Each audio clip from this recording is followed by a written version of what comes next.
Então, galera, agora a gente vai falar das propriedades periódicas. São várias, mas eu também não vou falar de todas, não, senão eu estrago o primeiro ano de vocês, né? Acabam vocês já aprendendo tudo no nono e não precisa mais fazer o primeiro. Mentira. Olha só, eu botei 6 propriedades aí.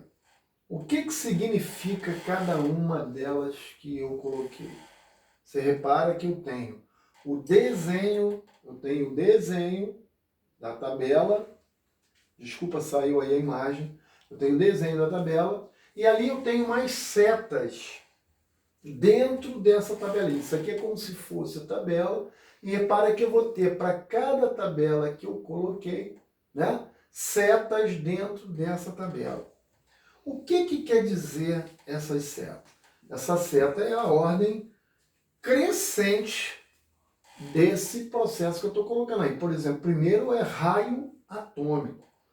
O raio atômico é medido do centro de um átomo até o centro de um outro átomo. Como nunca dá um valor igual, um troço muito pequeno para fazer, isso é mais por cálculo, a gente pega essa distância e divide por 2. Aí eu passo a ter o raio atômico. Elementos vão ter maior raio, outros elementos vão ter menor raio. Mas o que vocês precisam entender é que daqui da direita para a esquerda o raio aumenta e de cima para baixo o raio aumenta. É isso nesse momento, né? Para vocês que vocês precisam entender. Depois vem a energia de ionização.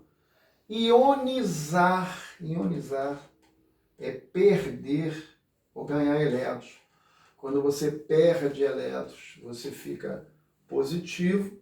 Quando você ganha elétrons, eu fico negativo. Então eu estou ionizando, formando íons.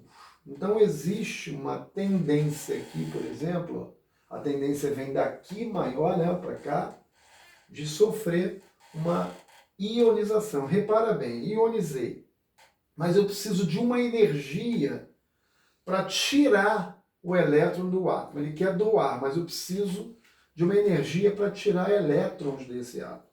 É claro que o elétron que está mais afastado do núcleo do átomo, ele vai sair com maior facilidade, né? O elétron que está mais dentro do átomo, ele vai sair com maior dificuldade. E os elementos aqui do lado direito, eles têm uma tendência a receber. Caramba, eu quero tirar alguma coisa de alguém que quer receber. Então eu vou ter que gastar uma energia muito maior do que tirar alguma coisa de alguém que quer doar, tá? Então a gente sabe que a ordem cresce da esquerda para a direita e aqui de baixo para cima. Eletronegatividade. Eletronegatividade é justamente a tendência que o átomo tem de receber um par de elétrons. Tá?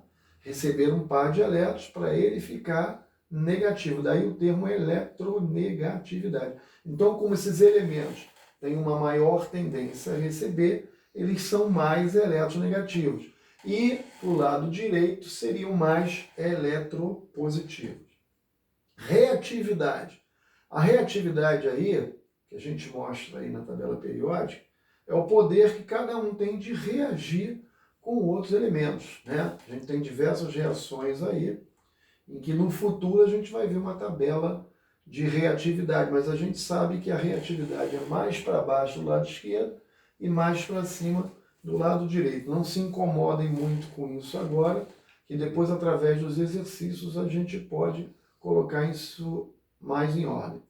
Temperatura de fusão. O que vem a ser fusão? Passagem de sólido para líquido. Se eu tenho metais, né? E os metais, de um modo geral, têm um ponto de fusão um pouco mais elevado. Mas esses elementos que estão mais no centro aqui, mais para cima desse lado e mais para baixo desse aqui, principalmente aqui, tungstênio, né? Que são elementos que, para fundir, precisam de muito mais temperatura. O ferro, por exemplo, é 1.300 e poucos graus, se não me engano, o ferro está por aqui assim, tá? 1.300 e poucos graus, quer dizer, ele está mais localizado quase que no centro da tabela, e aí necessita de uma temperatura mais elevada para poder fundir. E a massa atômica específica, né, estaria relacionada à densidade desses elementos, que seria a relação da massa com o volume de líquido deslocado. Então, os elementos que estão aqui mais para o centro e mais para baixo têm maior massa atômica, eles são mais densos, portanto deslocam uma quantidade maior de volume. Fazendo essa relação de massa vezes volume deslocado, a gente chega à densidade. Isso aqui, através de exercícios, a gente vai colocar mais em ordem. Então nós vamos aí, nesse momento, fechar essa parte e vamos ver a questão das energias de ionização que eu falei para vocês. Por exemplo, eu tenho aqui elementos A, B e C. Repara que eu tenho energia de ionização 1, energia de ionização 2, energia de ionização 3 e energia de ionização 4. Olha como elas são crescentes. Tá vendo?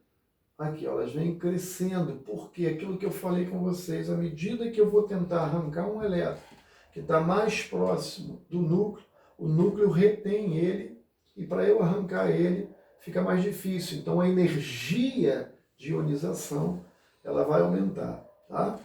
Aí eu tenho, ó, as eletronegatividades que eu falei lá atrás. Repara que o flúor, os gases nobres nem entram, tá? O flúor aqui, ó, tem uma eletronegatividade 4. Ele é o cara que tem a maior eletronegatividade na tabela periódica. Em contrapartida, lá embaixo, ó, tá vendo? A gente tem um elemento que a eletronegatividade dele é 0,7. Por isso é que cresce daqui para cima, como eu mostrei vocês anteriormente. Olha lá, cresce daqui para cima, que a eletronegatividade do flúor está aqui e do césio está lá embaixo, correto?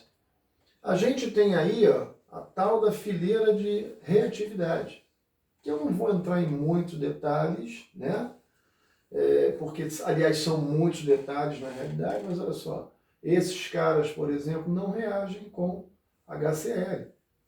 Esses caras aqui já reagem com HCl. Então, isso é um tipo de reatividade. Aumenta a nobreza, a reatividade diminui. A reatividade ela aumenta para lá. Esses caras aqui, se eu jogar aqui dentro, ele vai reagir. É claro que se, olha só, o caminho é para lá, eu vou ter que observar dois metais aí, por exemplo, se eu observar metal ferro com metal zinco, eu sei que os dois vão reagir. Mas o zinco reage mais que o ferro, porque ele tem uma maior reatividade, tá? Aí tem temperatura de fusão e de ebulição, que é aquilo que eu falei para vocês, questão da fusão ser a passagem de sólido para líquido, e de acordo com a tabelinha que a gente colocou lá atrás, você pode perceber aí que ferro, por exemplo, eu falei 1.300 e pouco, é 1.500 e pouco. Ó. A temperatura de fusão, esquece o calor latente. Tá vendo aqui? Ó? Olha a temperatura de fusão, quer dizer, ele só passa de sólido para líquido a 1.535 graus Celsius.